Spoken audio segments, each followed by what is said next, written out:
رحمن يا رحمن ساعدني يا رحمن اشرح صدري قرآن املأ قلبي قرآن واسق حياتي قرآن۔ بسم اللہ الرحمن الرحیم۔ ماڈرن سوسائٹی اینڈ اسلام اور جدید معاشرے کے حاضرین، ناظرین اور سامعین، السلام علیکم ورحمۃ اللہ وبرکاتہ۔ جس طرح میں معلوم ہے کہ ہمارے اوپر ایک مقدس مہینہ رمضان المبارک سایہ افغن ہے، اب تمام پروگرام اسی کے حوالے سے ہوں گے، اور آج میرا موضوع ہے رمضان کی برکات و ثمرات۔ رمضان المبارک ایسا مہینہ ہے جو اللہ تعالیٰ کا ایک خاص انعام ہے، اور یہاں پہ یہ بات ہمارے محل نظر رہے کہ رمضان المبارک میں یا اور اللہ تعالیٰ نے جو بھی احکام ہمیں دیے ہیں اس کے اندر بنی نوع انسان کا فائدہ ہے، اللہ تعالیٰ کو کوئی فائدہ نہیں ہے، بنی نوع انسان کا سر تپا فائدہ ہے اس کے اندر۔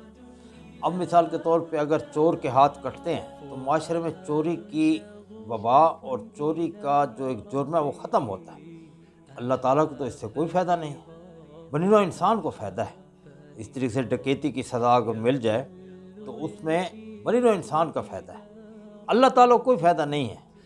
اس لیے رمضان المبارک میں جو ہمارے اوپر روزے فرض کیے گئے ہیں اس میں بھی اللہ تعالیٰ نے یہی ایک مصلحت بنی نوع انسان کی ہمارے سامنے رکھی ہے، اور وہ یہ کہ اس کے اندر تقوی پیدا ہو جائے۔ اس لیے اللہ تعالیٰ نے فرمایا یا ایھا الذین آمنوا کتب علیکم الصیام کما کتب علی الذین من قبلکم لعلکم تتقون، تاکہ تمہارے اندر ایک تقوی پیدا ہو جائے۔ میں نے روزے تمہارے پر فرض کیے جیسے کہ میں نے سابقہ امتوں پر فرض کیے تھے، تاکہ تمہارے اندر تقوی پیدا ہو جائے۔ اب تقوی جو ہے یہ دراصل اللہ تعالیٰ کی ہمسائیگی کا نام ہے، یعنی ہم ہر وقت یہ محسوس کرتے ہیں کہ اللہ تعالیٰ ہمارے ساتھ ہے۔ خدا خوفی جسے ہم کہتے ہیں وہ بھی اس کا ایک جز ہے تقوی کا۔ ہم یہ محسوس کرتے ہیں کہ ہم نے اپنے ہر عمل کا اللہ تعالیٰ کو جواب دینا ہے۔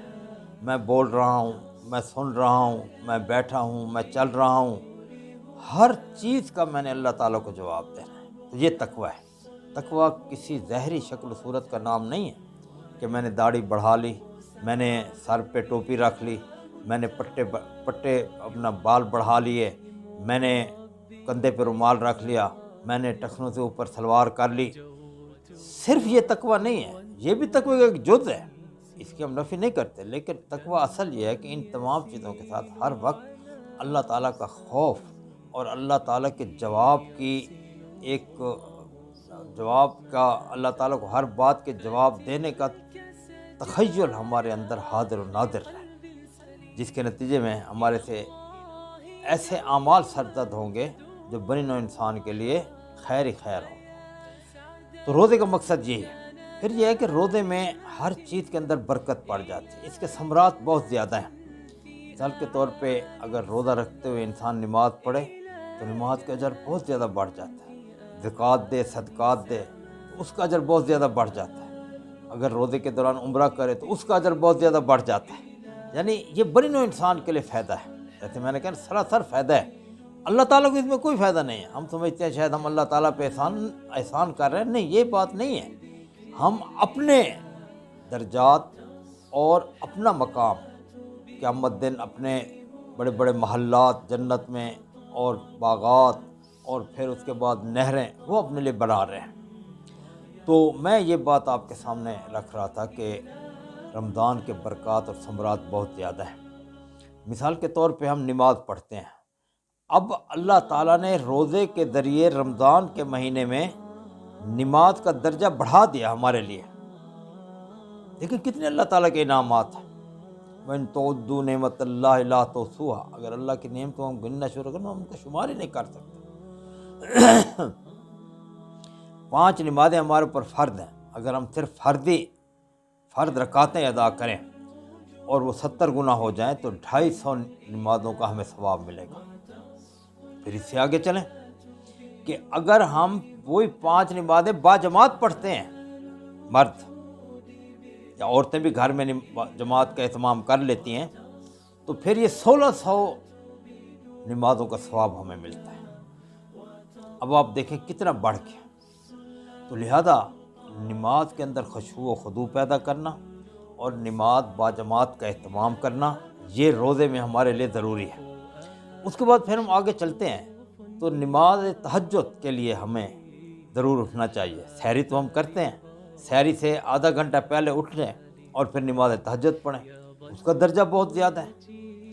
پھر اس کے بعد ہم جب صبح کی نماز پڑھ کے آئیں تو ہم آدھا گھنٹہ بیٹھ جائیں اور اشراق کے 2 نفل یا 4 نفل پڑھ کر سویں، اس میں ایک مقبول عمرہ یا حج کا ثواب ملتا ہے، اور عام دنوں میں وہ ایک ہوگا، لیکن یہاں پہ 70 اور 70 سے بھی زیادہ ہمیں اس کا اجر ملے گا۔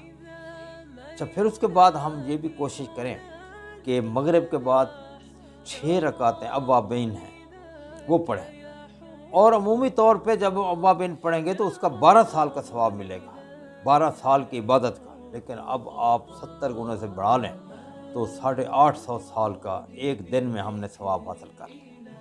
تو یہ رمضان کے برکات اور ثمرات ہیں۔ پھر اس کے بعد ہم دیکھتے ہیں کہ اس کے علاوہ اور مزید جو بھی ہمارے معمولات ہیں ان کے اندر بھی ہم اللہ تعالیٰ کا خوف اور اللہ تعالیٰ کی محبت کو اپنی ساتھ ہمیشہ رکھیں اور اس کو اپنا جانشین بنائیں، اور ہمیں ایسے محسوس ہو کہ روزے کی حالت میں اللہ تعالیٰ ہمارے ساتھ ہیں، ہماری ایک ایک کام کی نگرانی کر رہے ہیں۔ ویسے بھی کر رہے ہیں، لیکن روزے میں یہ تاثر زیادہ ہو، کیونکہ لوگوں کے روزے کے برکات، رمضان میں جو روزہ ہے اس کی برکات اور یہ ثمرات ہیں۔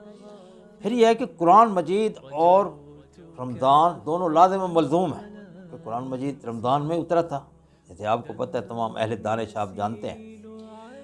تو رمضان میں جب ہم قرآن مجید کا ایک مرتبہ ختم کرنا یہ لازم ہے ہمارے اوپر، کہ ہم الحمدللہ سے شروع کریں اور سورہ ناس تک ایک مرتبہ نادرہ قرآن مجید کا ختم کر دیں۔ اس کے بہت بڑے اثرات ہیں، اس کا بہت بڑا درجہ ہے۔ پھر اس کے بعد شام کو تراویح میں ایک مرتبہ قرآن مجید سننا یہ بھی لازم ہے ہمارے اوپر، کہ ہم قرآن مجید کو سنیں، اور اس کے بعد ہم کوشش کریں کہ قرآن مجید پر کو با ترجمہ پڑھیں اور اس پر عمل کرنے کی کوشش کریں۔ پھر اس سے مزید ہم آگے چلتے ہیں تو ہم دیکھتے ہیں کہ رمضان شریف میں یہ نہیں کہ ہم نے دنیاوی معاملات چھوڑ دینے، نہیں، دنیاوی معاملات بھی ساتھ چلنے ہیں، کیونکہ اسلام نے دین اور دنیا کو ساتھ اکٹھا کر دیا ہے۔ ہمارے تمام دنیاوی معاملات جو ہیں وہ عبادت ہے۔ اگر بیوی خاوند کی خدمت کر رہے تو یہ عبادت ہے، بیوی بچوں کی خدمت کر رہے تو عبادت ہے، اگر ایک عورت گھر کے معاملات کو سنبھالے تو یہ عبادت ہے۔ مرد جب اپنا کاروبار زندگی، روزی کمانے کا کوئی ذریعہ اس کا ہے، وہ اس کی طرف جا رہا ہے، تجارت کی طرف جا رہا ہے، ملازمت کی طرف جا رہا ہے، کھیتی کی طرف جا رہا ہے، تو یہ عبادت ہے۔ تو گویا کہ ان تمام عبادات میں بھی 70 گنا میں اجر ملے گا۔ یہ نہیں کہ وہ پرانی طرح بھی ایک گنا اجر ملے گا، نہیں۔ اگر بیوی یا خواتین جب وہ صبح سحری کے لیے سارے امور سر انجام دے رہی ہوتے ہیں تو انہیں بہت بڑا اجر ان کا بڑھتا چلا جاتا ہے، اور اس طرح رات کو افطاری کے لیے جب وہ کام کر رہے ہوتے ہیں تو ان کا اجر 70 گنا اور اس سے بڑا بڑھ جاتا ہے۔